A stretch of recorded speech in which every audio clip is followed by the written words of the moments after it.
I'm Erin Kennedy, and today I will be talking to you about the importance of organ donation. Out of all of the deaths in the United States, only about 2% result in organ donation. Only about half of those individuals donate.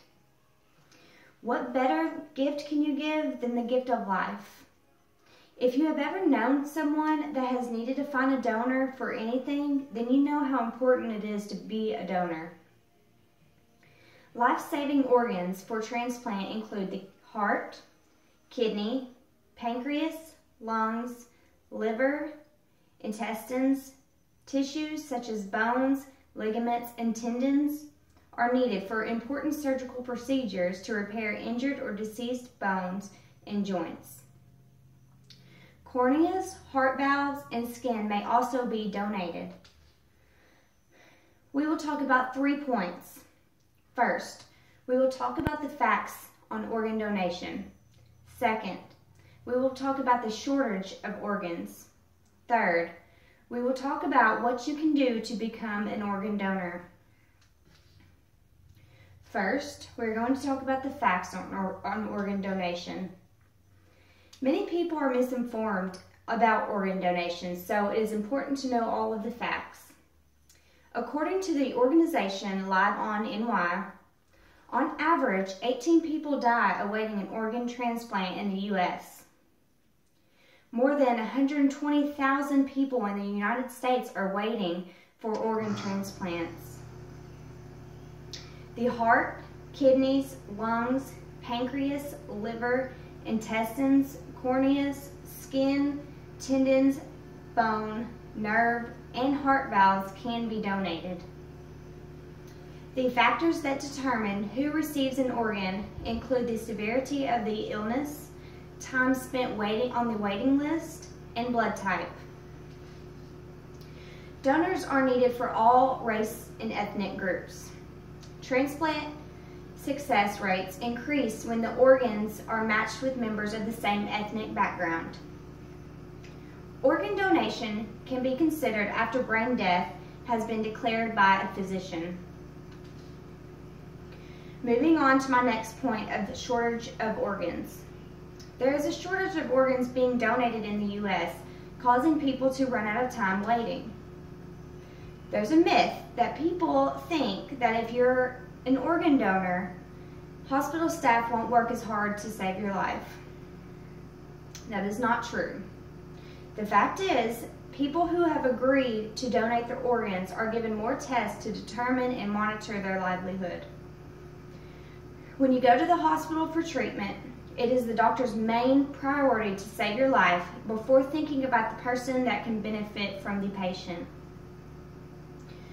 More than 125 million people have registered as organ donors, but only about 3 in 1,000 can actually be donors when they die.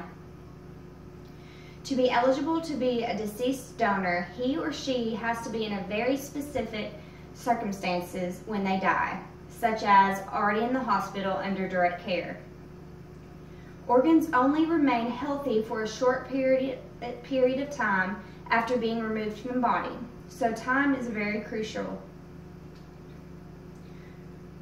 Following the shortage, I will tell you the steps to donate. You must register to become a donor. You must sign up in your state's registry, and you can choose what organ you would want donated.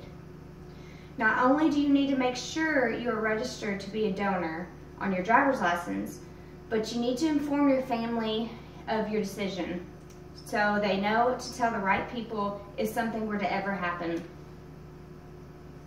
After registering, you have to be tested for 3 things to know if you're compatible and a match. Number 1, the positive or negative feature in blood typing is not a factor when determining compatibility between a donor and a recipient.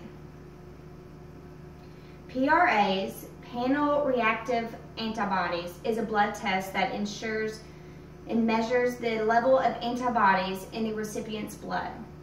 The more antibodies you have, the more difficult it will be to find a compatible kidney donor. Number 3, cross-matching is a very sensitive and final test performed on a kidney donor and a particular recipient. To conclude, next time you get asked if you want to be an organ donor, I hope you think of this video when making your decision.